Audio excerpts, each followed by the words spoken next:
Salmo 107, versículo 41. Le damos lectura en el nombre de nuestro Dios, que es Padre, Hijo y Espíritu Santo. Amén. Levanta de la miseria al pobre y hace multiplicar las familias como rebaños de ovejas. Vamos a leer nuevamente. Levanta de la miseria al pobre y hace multiplicar las familias como rebaños de ovejas. Incline su rostro, vamos a orar al Señor. Padre, en el nombre de Jesucristo, te queremos dar gracias por esta oportunidad de poder, Señor, congregarnos, reunirnos, Señor, alabar tu nombre. Señor, más que un aniversario, nos reunimos para alabarte, para escuchar tu palabra, lo que tú nos quieres enseñar, Señor, adoctrinar, aconsejar. Necesitamos de tu gracia, de tu misericordia.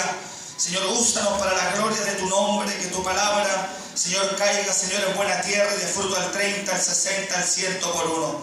Y que toda la gloria sea para ti, Señor. Te damos gracias por este momento en el cual mis hermanos celebran un aniversario, donde hay un momento de confraternidad, de poder, Señor, alabar tu nombre juntos. Gracias, Padre, bendiga esta iglesia, bendiga al pastor, Señor, su esposa, la familia, Señor, y multiplica, Señor, su año. Y, Señor, dale la fuerza para seguir adelante. Gracias, Padre. Oramos por esta tu palabra, Señor, y le pedimos, Señor, la sabiduría del cielo. Señor, y le pedimos tu respaldo en esta hora, Dios mío. Señor, te lo pedimos en el nombre poderoso de nuestro Señor Jesucristo. Amén y amén. Le damos gloria al Señor. Gloria a Dios. Gloria a Dios. Gloria a Dios para siempre. Tome su asiento.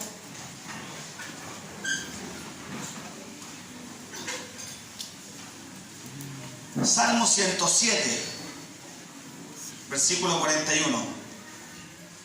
Cuando uno tiene la posibilidad de leer el libro de los Salmos, uno tiene que entender la triple división que tenía el pueblo de Israel con los escritos sapiensales, el libro de historia y libros que narran acerca de los profetas.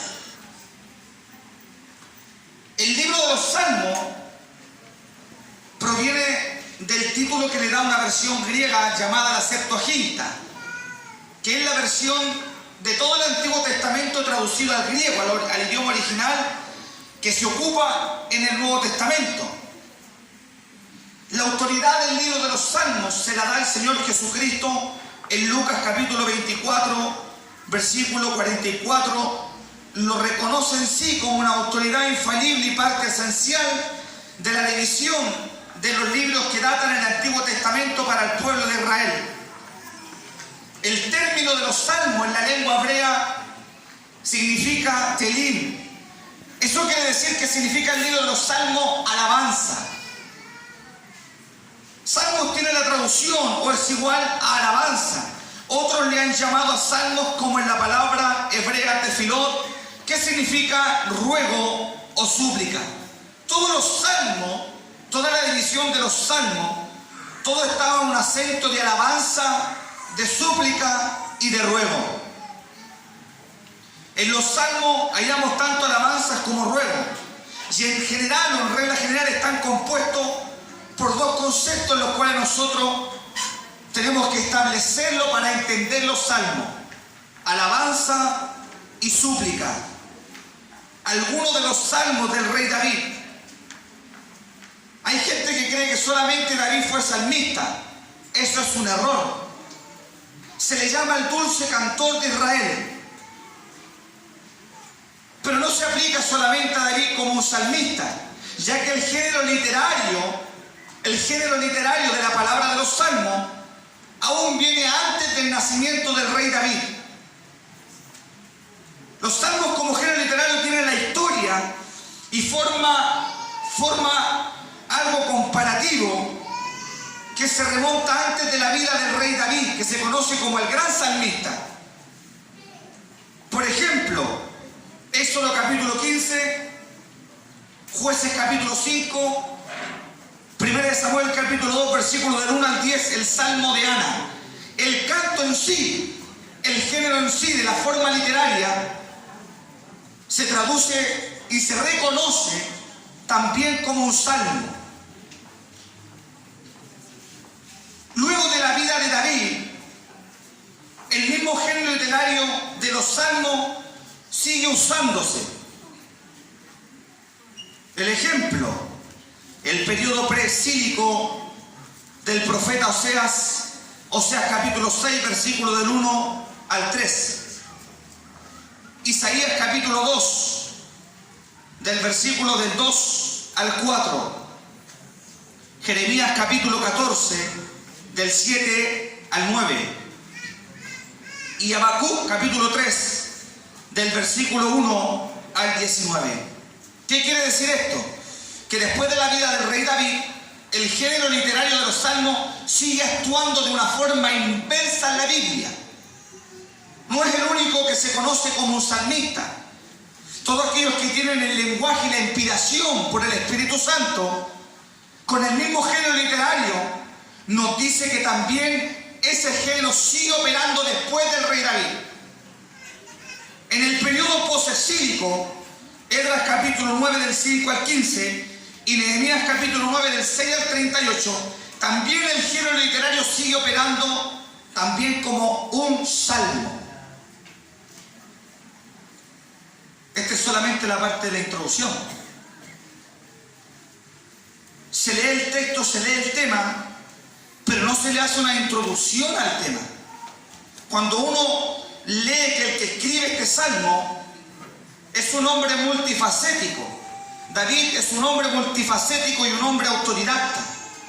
Fíjese bien, la escritura señala que David no solo escribió salmos, siendo un literario, sino también fue un músico. Ojo con esto, David no tan solo fue salmista, David también fue un músico. Primera de Samuel capítulo 16, versículo del 14 al 23. David también es considerario también como un poeta. Se quebrantó tanto por la muerte de Saúl y Jonatán, que entre la emoción y la inspiración lo lleva a escribir en un género que está muy alto y se le denomina también como una poesía. En esa ocasión a David lo llevó junto con la emoción y el dolor de la muerte de Saúl y Jonatán, tanto así que se le reconoce también como un poeta. David era inventor de instrumentos de música. Ojo, David no tan solo era un salmista, no tan solo considerado un poeta. David inventaba instrumentos de música. El profeta Amós, capítulo 6, versículo 5 dice: gorgojean al son de la flauta e inventan instrumentos musicales como David. ¿Se da cuenta que David inventa instrumentos musicales? Ojo con esto. La labor de un músico, un corista, no es tan solo sacar himno y alabanza, no es tener un espíritu de adorador, sino también poder inventar instrumentos de música. Este hombre era un hombre multifacético en todas las áreas de su vida. Se encargó no tan solo de inventar, de construir. El Espíritu Santo constantemente ministraba en la vida del rey David. Él tiene una conciencia de que Dios habla por medio de él. En 2 de Samuel capítulo 23 versículo 1 dice: estas son las palabras postreras de David. Dijo David, hijo de Isaí, dijo aquel varón que fue levantado en alto, el ungido del Dios de Jacob. El dulce cantor de Israel dijo así: el Espíritu de Jehová ha hablado por mí, y su palabra ha estado en mi lengua. Fíjese bien, David es considerado también un profeta. Y él entiende en su conciencia que Dios está usando su vida para hablar al pueblo de Israel.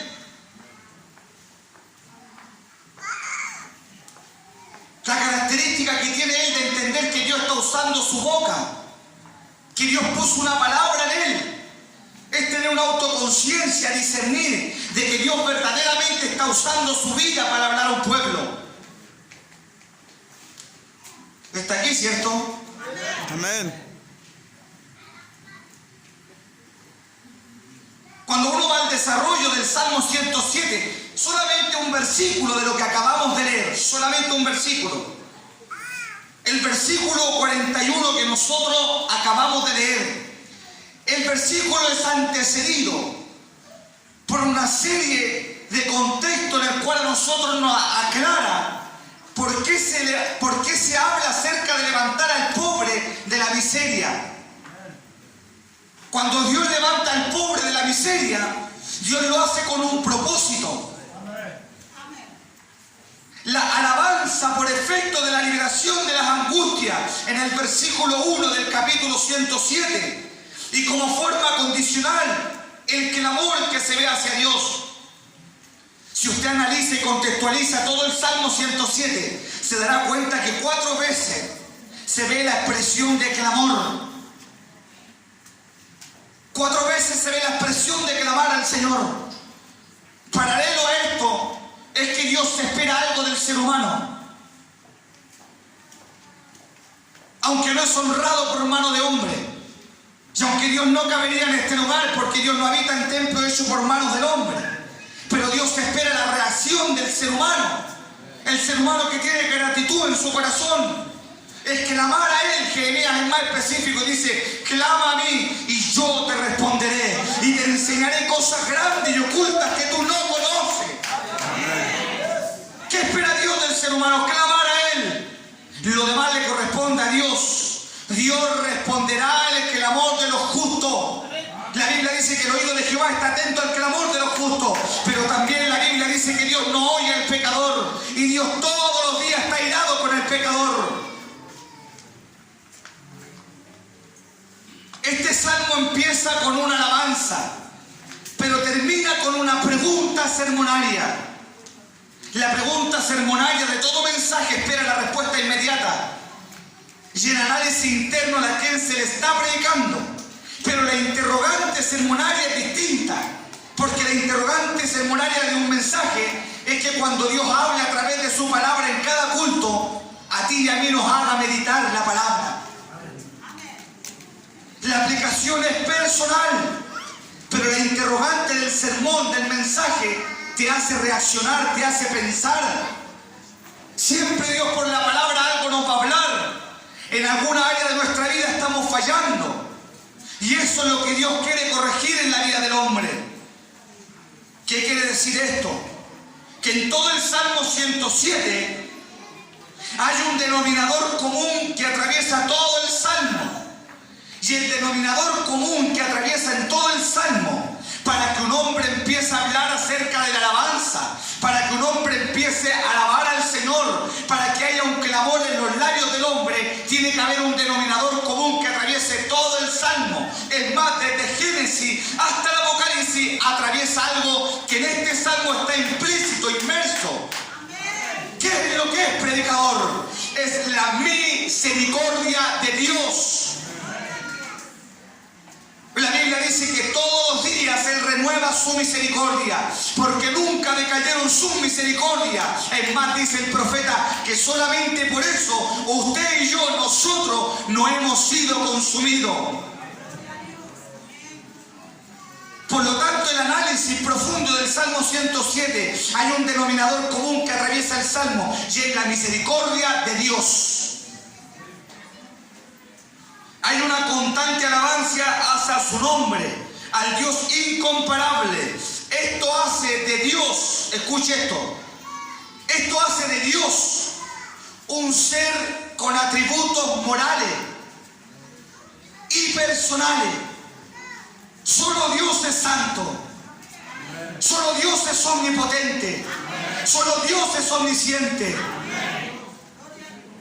Esos atributos de Dios lo hacen ser a Él el Dios supremo. Eso se llama la soberanía de Dios. Atributos que son incomunicables para el hombre. Dios no comparte su gloria con nadie. La gloria solamente le pertenece al Señor. Es más, el mismo salmista dice: no a nosotros, oh Jehová, sino a tu nombre da la gloria. Y dice algo tremendo que expresa el mismo Salmo 107: por tu misericordia y solamente por tu verdad.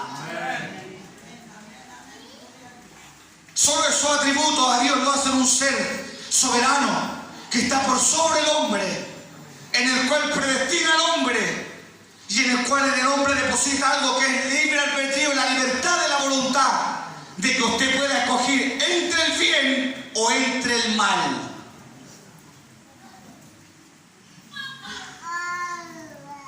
Si vamos al desarrollo del texto y del versículo 41, lo que acabamos de leer dice: Él levanta de la miseria al pobre. El texto concordante de lo que está expresando David se encuentra en 1 Samuel capítulo 2 versículo 8. Aparece la misma expresión. Y Él levanta del polvo al pobre y del muladar exalta al menesteroso. La misma preposición en el texto indica un propósito de Dios inmerso en la Biblia. ¿Por qué? Porque la Biblia dice que a los que aman a Dios, todas las cosas le ayudan a bien. Esto es, a los cuales conforme a su propósito son, ¿qué se sabe el texto? Son llamados. Por lo tanto, el texto dice, para hacerle, ¿cuál es el propósito de Dios de levantar al pobre? Para hacerle sentarse con príncipes y heredar un sitio de honor. Dios lo levanta con un grado de honra al pobre. Cuando la Biblia habla de pobre, habla de un hombre de bajo perfil. Es más, la ley mosaica deja estatutos, preceptos para el cuidado del pobre y el menesteroso. Cristo dice que a los pobres siempre los tendremos en medio de nosotros. Por eso, solamente por eso, creemos que no estamos inmersos en una falsa teología de la prosperidad. Que no puedes pasar miseria porque Dios te quiere hacer un hombre rico. Sí, Dios quiere bendecir al hombre y hacerlo prosperar. Pero esa prosperidad es la que va tomada de la mano con la prosperidad espiritual. Dios no deja nada en el aire en el hombre. La Biblia dice, amado, yo quiero que seas prosperado en todas las cosas, pero ¿cómo prospera también tu alma? En esa prosperidad creemos nosotros, que Dios prospera espiritualmente y económicamente, y esas dos prosperidades van tomadas de la mano. Nunca se aleja una de la otra. ¿Dónde está el problema? Cuando una se va y se aleja de la otra. Nadie puede decir que está prosperado y bendecido si está lejos de Dios. Nadie puede decir que está prosperado si no busca de Dios. Nadie puede decir que está prosperado si no sirve a Dios. Por eso que el hombre, y el gran teólogo Francisco de la Cueva escribe con respecto a esto: el hombre vive entre la grandeza, pero también entre la miseria.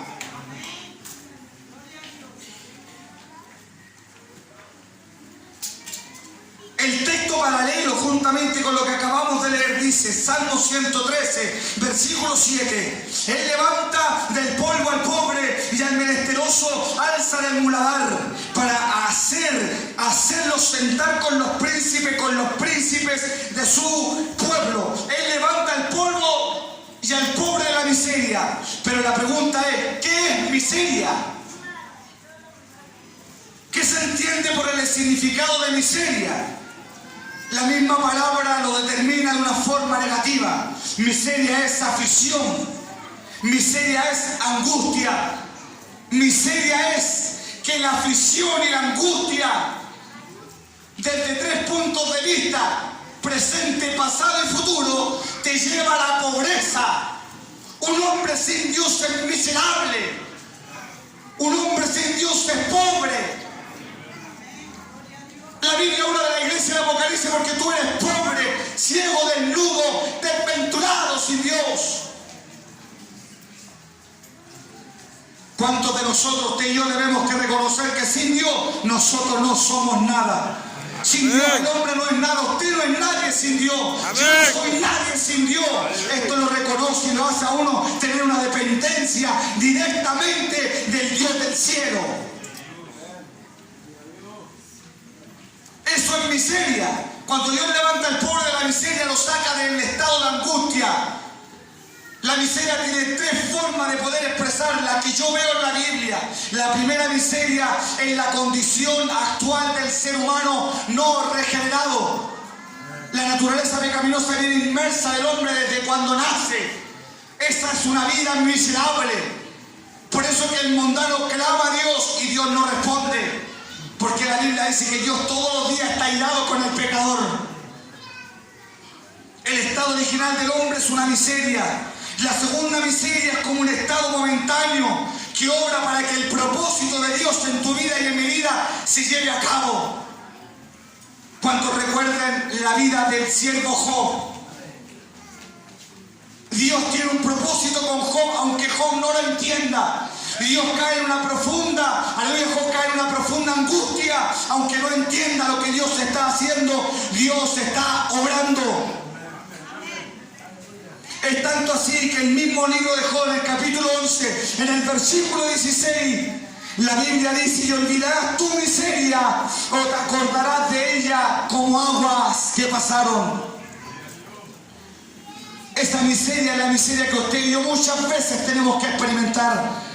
Para que te des cuenta y yo me dé cuenta, amado hermano, que aún en la vida y en la miseria, en esos momentos de angustia y de aflicción, aún en esos momentos se tiene que alabar a Dios.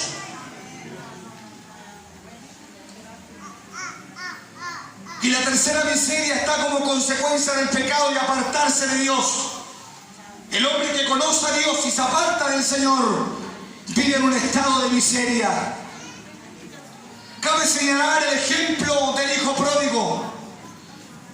Él toma de la herencia, él está en la casa del padre, él no tiene necesidad alguna, pero decide pedir la herencia, su parte, lo que le correspondía, para ir al mundo. Una vida de miseria, sin el Padre, sin Dios, una vida de miserable. Tanto así que él tiene que volver en sí y reaccionar. Dios lo hace reaccionar para poder levantarlo de esa miseria. El estado de él fue aflicción, angustia, desesperación, todo lo pierde. Pero Dios tiene que hacerlo reaccionar. Y el hombre tiene que entender que cuando se aparta de Dios, su vida es una vida miserable. Levanta de la miseria al pobre. Cristo dijo que a los pobres siempre los tendremos en nosotros, en medio nuestro. Cristo hace una demanda para tener el cuidado personal con los menesterosos y los pobres que están en medio nuestro. Cuando Él viene predicando el mensaje del Evangelio, Él dice que a los primeros que viene predicando el mensaje del Evangelio es a los pobres. Lucas 7:22, a los pobres les es anunciado el mensaje del Evangelio. Pero hay una expresión en el Salmo 107. En el versículo que acabamos de leer hay una expresión. La expresión en el versículo 41 dice: levanta de la miseria al pobre y hace multiplicar. Esa expresión hace multiplicar.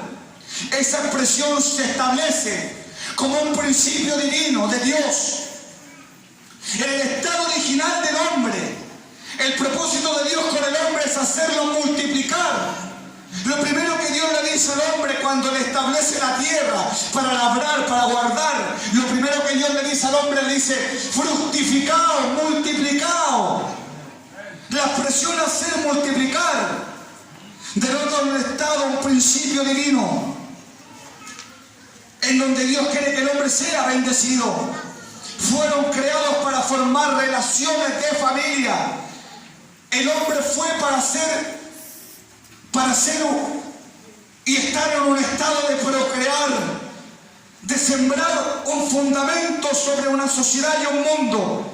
Por eso la palabra multiplicar no tan solo denota que la gente se empieza a multiplicar, sino que la palabra multiplicar también denota un crecimiento. Todas las familias tienen que tener un crecimiento. Y nosotros nos maravillamos hoy día porque Pastor Guantela va a ser papá de nuevo. Amén, amén. Gloria a Dios. Vaya que toma en serio la palabra. Fructifique, multiplica. Dios establece un principio divino en el principio para el hombre original, en su estado original, no en el pecado, como consecuencia de multiplicar. La palabra denota un estado principal divino de Dios para que el hombre se multiplique, para bendecir la familia. No es casualidad que la palabra "y hace multiplicar" va tomada de la mano con la palabra "las familias. Cuando uno lee la palabra la familia, se establece la palabra para entender que la familia es el modelo bíblico de Dios para el hombre. La familia es el fundamento de una sociedad. No hay una sociedad si no hay familia. Y la familia no es coincidencia, pero es la primera institución que Dios fundó sobre la tierra. Y esa institución es una institución divina, no humana. ¿Entendió eso? Es la primera institución divina que Dios establece sobre la tierra. Fíjese que el texto es tan significativo que después de la palabra familias hace una analogía, una comparación, como rebaños de oveja. ¿Qué es lo que está estableciendo el salmista? Alguien puede decir, predicador, aquí no habla de la iglesia. ¿Quién dijo que no habla de la iglesia? La iglesia nace en Pentecostés, pero siempre estuvo en el corazón de Dios la iglesia. Porque no es casualidad, pero la segunda institución establecida por Dios, que no es humana, no es terrenal, que es divina, en la iglesia. ¿Por qué? Porque habla acerca del rebaño de las ovejas, que se está estableciendo un segundo principio, un principio que viene desde los comienzos de Dios, con un Dios de orden. La comparación de rebaño de oveja lo constituye a nosotros como muchas ovejas, como juntamente una iglesia. Una iglesia sin pastor no es iglesia. ¿Escuchó eso? Una iglesia sin pastor no es iglesia, pero un pastor sin iglesia no es pastor. ¿Cuántos dicen amén a eso? Por lo tanto, se está estableciendo un principio que es divino de Dios, también para la iglesia, porque la comparación que hace David, él habla del rebaño de la oveja, y los rebaños de la oveja se establecen en un principio de orden. Dios, Jesucristo, la cabeza de la iglesia, el pastor, el ministro, su esposa, diáconos, ancianos, liderazgo, oveja. ¿Está aquí, cierto? Esta es la parte que no le va a gustarle a nadie. El gran rey David dice, desde el punto de vista de hablar del rebaño de oveja, nadie habla sin haber sido una oveja. Nadie puede hablar del servicio si no ha servido. Nadie puede hablar de pastor si no es pastor. Nadie puede hablar de un evangelista si no es evangelista. Nadie puede hablar de un maestro si no es maestro de la palabra. El que habla aquí lo habla con un conocimiento de causa y autoridad. Por eso usted se va a ver que en todos los salmos, como el salmo más conocido, el Salmo 23, él expresa la siguiente palabra: Jehová es mi pastor y nada me faltará. Gloria al Señor. Jehová era su pastor. Él habla desde el punto de vista con conocimiento de causa y autoridad para poder enseñar esto. David entiende que en el orden de Dios, como un pastor con rebaño de oveja, siempre será bendecido.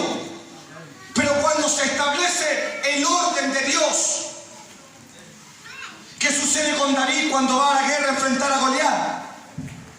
Él se preocupó tanto de las ovejas de su padre, que cuando él lleva la comida a sus hermanos al campo de la batalla, las ovejas no las dejó solas. Las ovejas quedaron con un guarda. ¿Entendió eso? Él habla de oveja porque David, antes de ser pastor de una gran congregación como el pueblo de Israel, David fue una oveja. Aprendió el proceso de la oveja antes de ser pastor. Y las ovejas que él cuidaba no eran de él, eran de su padre.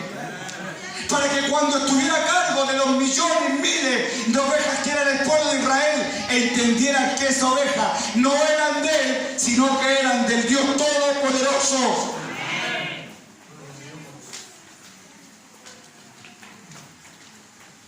Se levantó David de mañana y dejando las ovejas al cuidado de un guarda, se fue con la carga que el padre le había mandado. Nunca descuidó la grey, siempre cuidó las ovejas de su padre. David aprendió primero a cuidar las ovejas que no eran de él, que no eran suyas, como una gran congregación que iba a tener al frente de su vida. Cuando uno habla de rebaño de ovejas, el que se identifica con el buen pastor, ¿quién es? Los salmos que habla David, muchos son de un carácter mesiánico. Y el que se considera el buen pastor es Jesucristo. Él dice en Juan 10, versículo 11, yo soy el buen pastor, y el buen pastor, ¿qué es lo que hace? Su vida da por las ovejas. Y la Biblia dice que nosotros tenemos igual al maestro, mas el asalariado, y que no es el pastor de quien no son propias la oveja, ve venir al lobo y deja las ovejas y huye. Y el lobo arrebata las ovejas y las dispersa. Por eso que usted va a ver pastores que han huido, que son asalariados, pagados, monetarios. Esto no es por ser pagado, esto es por ser asalariado. La Biblia dice que ninguno toma esta honra